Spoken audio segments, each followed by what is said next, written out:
Dans cette vidéo, nous allons aborder la venue de Melchizedek Mashiventa, l'histoire de la tour de Babel et de Sodome et Gomorrhe. Tous ces voiles tombent les uns après les autres et nous font découvrir l'histoire de notre planète.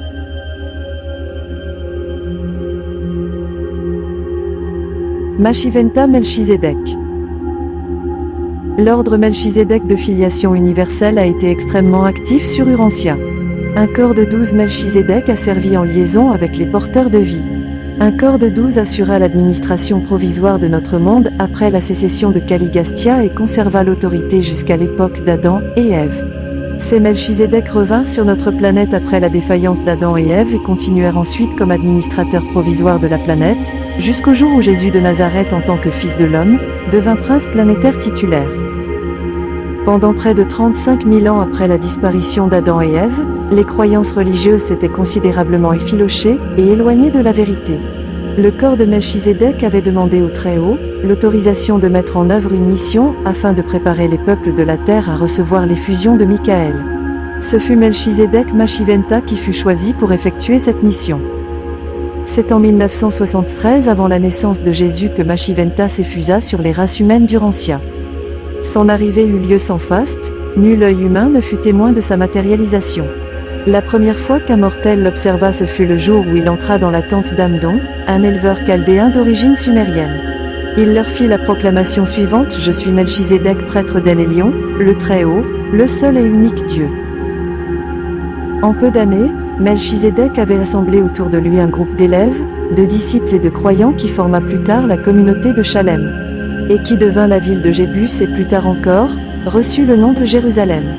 Il portait un emblème de 3 cercles concentriques, le symbole de la Trinité du paradis en usage sur Satania. Bien que Mashiventa vive à la manière des hommes du royaume, il ne se maria jamais et ne laissa pas de descendance sur terre. Il resta 94 ans sur terre. Ses enseignements portèrent sur le concept d'un Dieu unique. Pour les étudiants de Salem, Edentia était le ciel, et le Très-Haut était Dieu. À son brillant disciple Nordan le Kénite et à son groupe d'étudiants assidus, il enseigna les vérités du super-univers et même de Havona. Il enseigna bien des idées religieuses concernant le ciel et la terre, l'homme, Dieu et les anges. Mais ce grand instructeur subordonna tout à la doctrine d'un Dieu unique, une déité universelle, un créateur céleste, un Père divin. Il insista sur cet enseignement pour faire appel à l'adoration humaine. Il enseigna que dans un autre avenir, Dieu viendrait s'incarner comme lui, mais qu'il naîtrait d'une femme. C'est pourquoi de nombreux éducateurs ultérieurs soutinrent la thèse que Jésus était un prêtre. Il reprit les 7 commandements de Dalmatia qui ressemblent beaucoup à ceux d'Adam et Ève, et que reprit plus tard Moïse. Toutes les personnes qui adhéraient à la religion de Chalem devaient y souscrire et signer la tablette d'argile des 7 commandements. Il enseigna tout ce que pouvaient comprendre les êtres de ce temps-là. Il avait sagement offert à ces gens-là de remplacer les sacrifices de chair et de sang par un sacrement de pain et de vin. Cette innovation ne fut pas couronnée de succès. La sélection d'Abraham. Bien qu'il fût erroné de parler d'un peuple élu, ce ne fut pas une erreur que d'appeler Abraham un élu. Mashiventa conféra à Abraham la responsabilité de maintenir vivante la vérité d'un Dieu unique, en contraste avec les croyances à des déités multiples.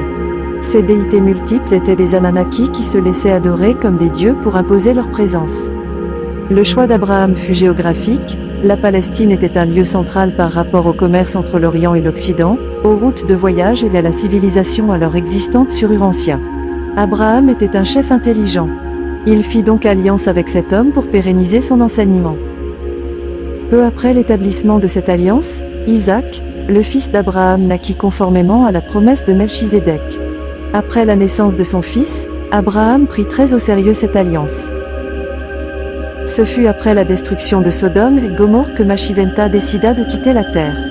Sa décision de terminer son séjour dans la chair fut influencée par de nombreux facteurs dont le principal était la tendance croissante des tribus à le considérer comme un dieu, un être surnaturel, ce qu'il n'était pas. Mais on commençait à le révérer indûment avec une crainte hautement superstitieuse. Un soir, il se retira dans sa tente et le lendemain matin, il n'était plus là, ses semblables l'avaient enlevé. Melchizedek enseigna à des disciples qui devinrent des missionnaires et qui se répandirent dans toute la région. 600 ans avant la venue de Michael, un grand nombre d'instructeurs diffusèrent les enseignements de Melchizedek. On peut citer Samuel, Élie et Élisée, Aménémopé, Iknaton, Amos et Osée, le premier Isaïe, Jérémie, le deuxième Isaïe, Zoroastre, Moïse, Gautama Siddhartha, Lao Tse et Confucius. D'après les tablettes d'argile retrouvées par la famille Katro, famille qui avait hébergé pendant 30 ans Machiventa Melchizedek lors de son séjour sur Terre. Cette famille avait mis à l'abri un grand nombre de tablettes et d'écrits sur papyrus relatant sa vie et son enseignement. Après une traduction récente, faite par un descendant de cette famille, il en ressort que Machiventa serait reparti peu après la destruction de Sodome et Gomorrhe. Ce qui corrobore le récit d'Urantia. Maintenant nous allons aborder la destruction de Sodome et Gomorrhe. Mais auparavant nous allons parler de la tour de Babel, qui fait partie du préambule dans l'histoire de Sodome et Gomorrhe. Nous allons aborder un autre mythe, celui de la tour de Babel. Dans la première région, la terre d'Éden, les seigneurs Anunnaki réapprirent aux hommes tout ce qui avait été perdu lors du déluge. Cela prit des centaines d'années pour que la région retrouve la prospérité et tout ce qu'elle avait perdu. Cette première région s'appela Kieni. Puis il fut décidé que le peuple à chevelure noire devait posséder sa propre ville. Elle fut baptisée Kishi, la ville du sceptre. Ce fut à Kishi que fut choisi le premier roi des hommes. Sur son sol consacré, Anu et Enlil implantèrent l'objet lumineux céleste. C'est Ninurta qui nomma le premier roi, homme puissant. Les descendants d'Enki et d'Enlil obtinrent les tablettes qui renfermaient les formules divines sur l'écriture, l'artisanat, les arts, l'architecture, la science, l'astrologie, les métaux, etc., nécessaires à leur développement. Tout cela devait être largement diffusé auprès des terriens, sans toutefois leur divulguer des secrets de la plus haute importance réservés au seul Dieu, comme celui de la longévité éternelle, que ces dieux avaient perdu en restant sur terre. Et d'autres, encore plus sensibles, qui ne devaient pas leur être transmis. Le retour à la prospérité se fit région par région avec l'aide des dieux Anunnaki. 2 sur 3 régions eurent accès à ces savoirs. La troisième fut Ararat, elle était moins développée que les 2 premières mais elle possédait des pierres précieuses. Lorsque la tour de Kishi sera terminée, la royauté reviendra à Unug qui déclara Enlil. Marduk entra dans une colère noire. Mais Enlil l'ignora. À la suite de cela, Marduk prit son destin en main. Il convoqua les Igigi et leurs descendants. Il leur proposa d'établir une ville sacrée Nibiru qui est un spatioport pour Marduk. Ne trouvant pas de matériaux sur place, il apprit à ses partisans à façonner des briques et à les cuire pour remplacer la pierre. C'est avec des briques qu'ils se mirent à construire une tour pour atteindre le ciel. Enlil convoqua son clan pour leur expliquer ce que Marduk était en train de construire, une porte des cieux. Si nous le laissons faire, l'humanité aura accès à tout notre savoir. Nous devons déjouer son plan diabolique, dit Ninurta. Tous furent d'accord. Depuis leur vaisseau ils firent pleuvoir feu et soufre détruisant la tour inachevée et le campement. Enlil dispersa les chefs et leurs partisans. Afin de briser leur unité, il prit la décision que les terriens qui parlaient tous la même langue ne puissent plus se comprendre. Il força les peuples à parler une langue différente avec des signes différents afin qu'ils ne puissent plus se comprendre les uns les autres. Voilà un résumé de l'histoire mythique de la tour de Babel d'après Zecharia Sitchin. Les ambitions de Marduk. Lorsqu'après une longue absence Marduk revint au pays des 2 goulets, il découvrit que le Ningishida en était devenu le maître. Ningishida régnait sur cette terre avec l'aide de la descendance Anunnaki qui avait épousé des terriennes. Ce que Marduk avait planifié, Ningishida l'avait accompli. Les 2 frères se mirent à se disputer, la querelle dura 350 années. Pendant ce temps, le chaos régnait dans la région. Un jour, leur père Enki demanda à Ningishida de s'éloigner pour que la paix revienne. Ningishida choisit de partir au-delà des mers avec un petit groupe de fidèles. Il construisit un nouveau domaine au pays au-delà des mers. En Amérique du Sud, où il se fit appeler le serpent ailé, un nouveau calendrier fut établi. Pourquoi serpent ailé ? Très certainement pour faire plus couleur locale, car il dut s'installer parmi les Hopis du clan du serpent. Et peut-être même dans la région des Olmecs. Et plus tard, nous découvrirons avec les Espagnols, cette région d'Amérique du Sud qui a les mêmes codes d'architecture et de civilisation qui étaient celles de Mésopotamie, avec ses cités-États et leur organisation dont ils ont le secret. Ces cités-États vont être déclinées en civilisations, Olmec, Aztèques, Maya, Inca, Toltec, etc. car il ne faut pas oublier que Ningishida était l'architecte des pyramides de Gizeh et donc qu'il avait une organisation et un savoir-faire de grande qualité. Ningishida n'est autre que Thoth, grand scientifique et homme de paix. Il y a environ 3000 ans, la dynastie des pharaons était créée par Thoth. Plus tard, Marduk évinçait son frère pour prendre la direction des pharaons. À cette occasion, il se faisait appeler Ra ou Amon. Je ne m'étendrai pas sur les pharaons, leur histoire fait partie d'une histoire plus récente qui est largement étudiée. Cependant, c'est pendant le règne d'un de ces pharaons que Mashiventa Melchizedek s'effusa sur les races humaines d'Urantia. C'était en 1973 avant la naissance de Jésus. Les remarquables pharaons, Amenemop et Iknaton divulguèrent les enseignements de Mashiventa Melchizedek à travers l'Égypte et leur zone d'influence. Les dieux Anunnaki prenaient des apparences diverses. Enki, on le décrit comme un reptilien avec des pieds et des mains palmées. Son royaume favori était l'eau. Il s'appelait au départ Ea, ce qui veut dire seigneur de l'eau. Au fil des millénaires, il a changé de nom et d'apparence. Sa dernière apparence aurait été sous le masque d'Osiris avant d'être assassiné. Maintenant, nous allons aborder la destruction de Sodome et Gomorrhe. Pendant ce temps, Marduk voulait régner sur les 3 régions qui avaient été distribuées aux autres membres, dieux, Anunnaki. Donc, il incita les rois qu'il avait nommés à faire la guerre pour étendre son influence. Cette région connaissait tantôt la paix, tantôt la guerre et le courroux de la famille. Jusqu'au jour où il voulut conquérir la 4e région, celle que dirigeait Enlil et sa famille. Cette région était la région du Sinaï où se trouvait le spatioport. Dans son armée, il enrôla les guerriers des montagnes. Avec leur aide, il envahit les terres de l'Ouest. Faisant fi de l'inviolabilité du centre de contrôle de la mission, il posa le pied dans la 4e région, la région sacrée, et se déclara roi des 4 régions. Tous les chefs Anunnaki se rassemblèrent à Nibrouki. Enki et les frères de Marduk étaient également présents. Tous étaient inquiets du tour que prenaient les événements. Tous étaient contre Marduk et Nabu. Dans le conseil des grands dieux, les accusations fusaient. Seul Enki s'exprime en faveur de Marduk, son fils. Personne ne peut empêcher ce qui va se produire. Acceptons la suprématie de Marduk, dit-il. Si le temps du bélier approche, nous devons priver Marduk du lien ciel-terre, proposa Enlil avec colère. Tous, à l'exception d'Enki, acceptèrent de rayer le spatioport de la carte. Nergal suggéra d'avoir recours aux armes de la terreur. Seul Enki s'y opposa. Ninurta et Nergal furent sélectionnés pour effectuer la sale besogne. Malgré ces protestations, le conseil décida d'autoriser le recours aux armes de la terreur. Enki quitta la salle avec colère. Mais son cœur était léger, car il était le seul à savoir où les armes étaient cachées, tout du moins c'est ce qu'il pensait. Car c'était lui, qui avait caché les armes en un lieu secret en compagnie d'Abégal avant qu'Enlil ne vienne sur Terre. Il ne savait pas qu'Abégal avait révélé la cachette à Enlil.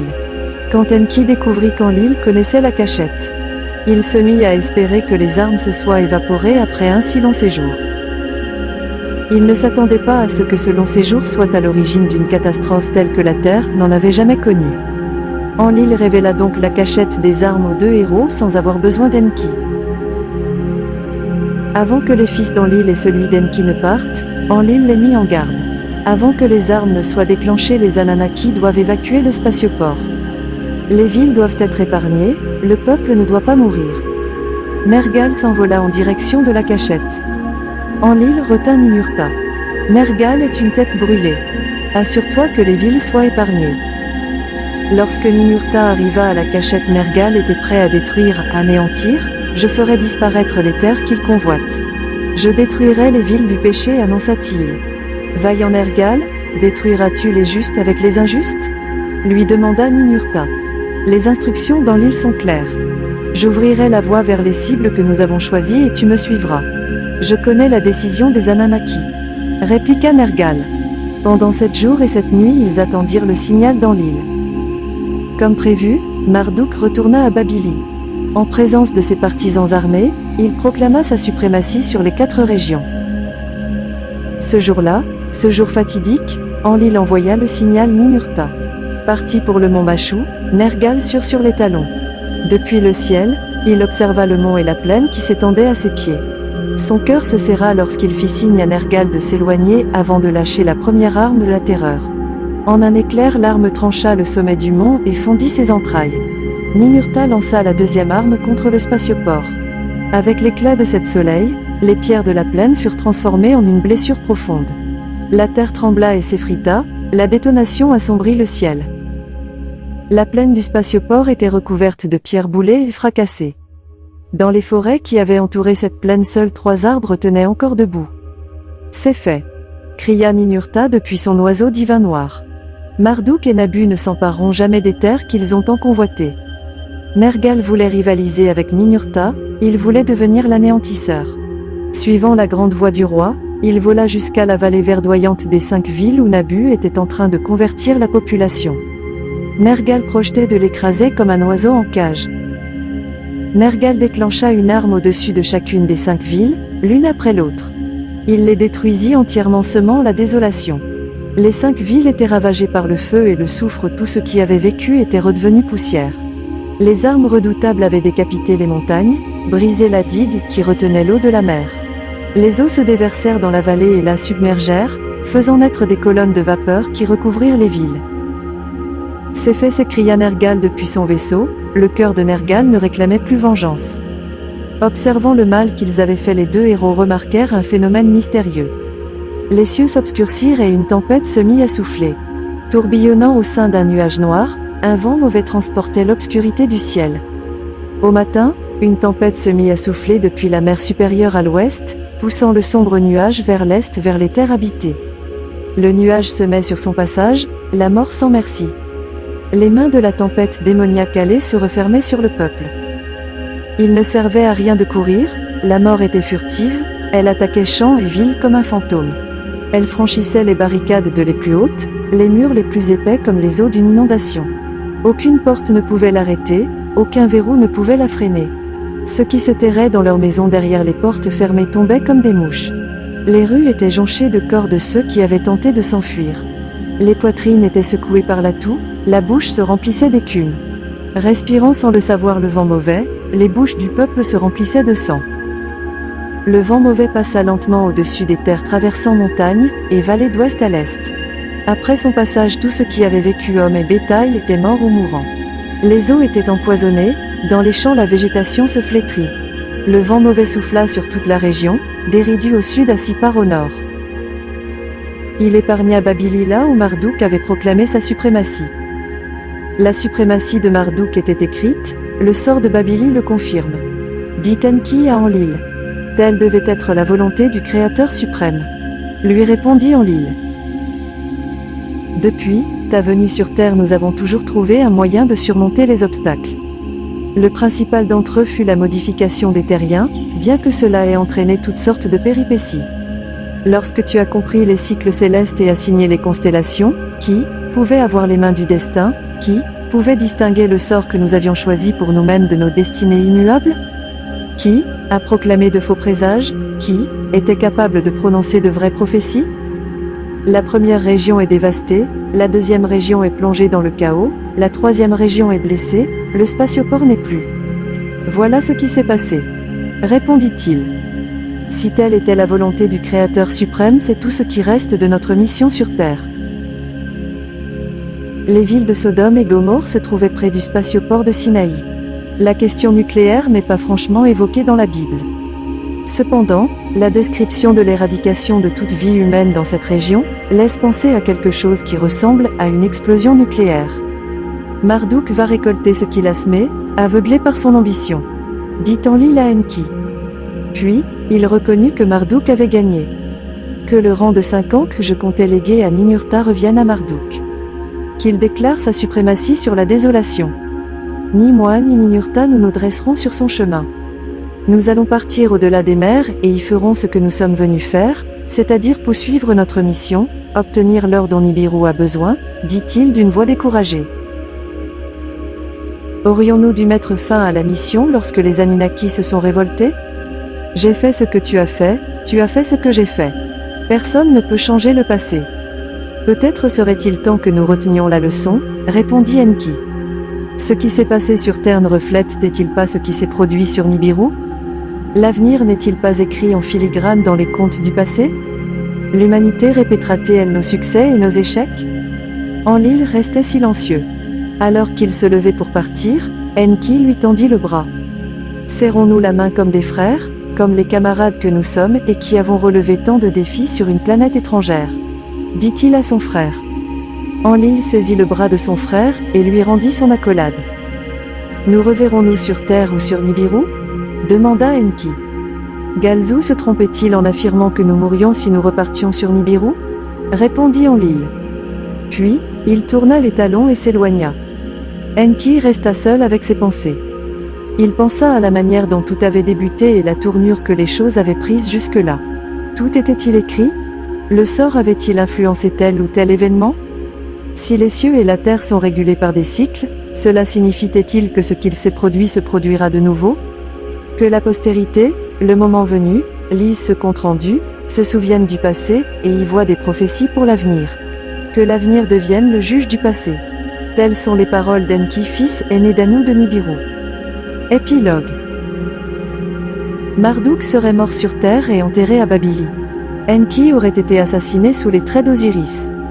D'après Anton Parks, Enki, Osiris fut assassiné près du temple d'Abydos en Égypte. L'assassin serait un bras armé d'Enlil son frère. On ne sait pas ce que sont devenus ces dieux. Sont-ils repartis? Pour ceux qui étaient nés sur Nibiru, je pense qu'ils sont retournés sur leur planète d'origine. Pour ceux qui sont nés sur Terre, certains comme Thoth seraient restés en intraterre dans le royaume de l'Agartha. Auparavant, Thoth et Enki ont dû désarmer les pyramides de Gizeh et soustraire aux terriens tous les secrets et les inventions qui n'étaient pas de leur niveau d'utilisation. Je pense également qu'ils sont à l'origine de la destruction d'une partie des bibliothèques réalisées sur la planète, afin que les secrets qu'elles renfermaient ne soient pas divulgués aux terriens qui n'avaient pas la maturité suffisante pour en faire bon usage. Il semble également que d'après certains écrits et les inventions les plus sophistiquées soient archivées en intraterre. D'après les légendes du dieu qui revient. Pour les dieux partis en Amérique du Sud que l'on retrouve dans les écrits andins sous le nom de Viracocha et Quetzalcoatl qui avaient contribué à la construction des cités-États qui s'étendent de la région Tiahuanaco au nord sous l'influence de Viracocha, jusqu'à la région Olmec au sud sous l'influence Quetzalcoatl, cette région se serait épanouie de 2500 ans avant Jésus-Christ jusqu'à 500 ans avant Jésus-Christ. 2500 ans avant Jésus-Christ correspondrait au départ de Ningishida, Thoth de la région de Mésopotamie pour la région de Mésoamérique. D'après les légendes aztèques, Quetzalcoatl fut forcé par le méchant dieu de la guerre de quitter les territoires des Aztèques, au centre du Mexique. En compagnie d'un groupe de fidèles, il s'enfuit vers l'est jusqu'à la péninsule du Yucatan d'où il prit son envol avec Viracocha. Mais, il avait fait le vœu de revenir et en avait fixé la date, « Je reviendrai de l'est », avait-il dit le jour de mon anniversaire. Est-il revenu? Il semble qu'après cette catastrophe nucléaire, certains dieux auraient quitté la Terre ou leurs fonctions à cette époque-là. Mais il n'est pas interdit de penser qu'ils seraient peut-être encore en activité et tireraient les ficelles de notre destin. Septembre 2021, j'ai vu une émission télévisée qui montrait des images sur les ruines archéologiques qui se trouvent en Irak, que l'on appelle la vallée des rois. Les archéologues sillonnaient la plaine d'Urasipar. Il s'agissait des villes qui furent détruites lors des bombardements nucléaires. J'ai remarqué que toutes ces zones étaient désertiques. Il n'y a que du sable, pas d'arbres, pas de végétation et pas d'eau. J'ai regardé également des images du mont Sinaï, ce n'est que pierrailles et désolation. Ces régions étaient décrites par les Anunnaki comme très fertiles, verdoyantes et arrosées par de multiples canaux. D'après les écrits anciens, ces régions étaient des lieux paradisiaques. Et pour le mont Sinaï, il était couvert de forêts. Il semble que ces terres soient devenues stériles pour longtemps, les faits remontant maintenant à plus de 4000 ans environ. Image du mont Sinaï. Cette dernière image fait penser à une roche fondue. Une autre image de ruine de la vallée des rois. Nous sommes le 15 juin 2025 et la guerre fait toujours des ravages sur Terre. Ainsi que dans cette région du Moyen-Orient. Le nucléaire pourrait-il être envisagé? Je ne le crois pas. Les forces célestes ne le permettront pas. Nous sommes à un moment charnière de l'histoire humaine sur Terre, où le mensonge va tomber en pourriture. Et pour ceux qui peuvent encore entendre, La révélation de qui nous sommes. Cette vidéo signe la fin d'une série de vidéos sur la saga humaine, d'Urantia notre planète Terre. Le livre et les vidéos au nombre de 18 couvrent une durée totale de 4h30, vous pourrez les retrouver sur vraihistoire.fr. Merci à la fabuleuse bibliothèque d'images d'Internet. Merci à Alice Lavoie qui a permis de donner vie à ces images. Merci à mes guides spirituels de m'avoir mâché le travail d'écriture et de réalisation de ces vidéos. Merci encore à vous mes guides, de m'avoir donné à lire et à comprendre le livre d'Urantia. Ce qui n'était pas gagné d'avance, vu la complexité du style de langage du livre. Il a fallu également opérer la déconstruction des idées répandues comme vraies dans certains livres dits sacrés, et les remettre en place dans le temps et le contexte. Sans cette aide spirituelle, je n'aurais pas pu lier cette histoire aux découvertes archéologiques de Zecharia Sitchin, et aux divers témoignages collectés dans certains livres, qui permettent de lever le voile sur des faits qui ont émaillé le cours de l'histoire de la vie et de l'humanité de la planète Terre. Evelyne Michel.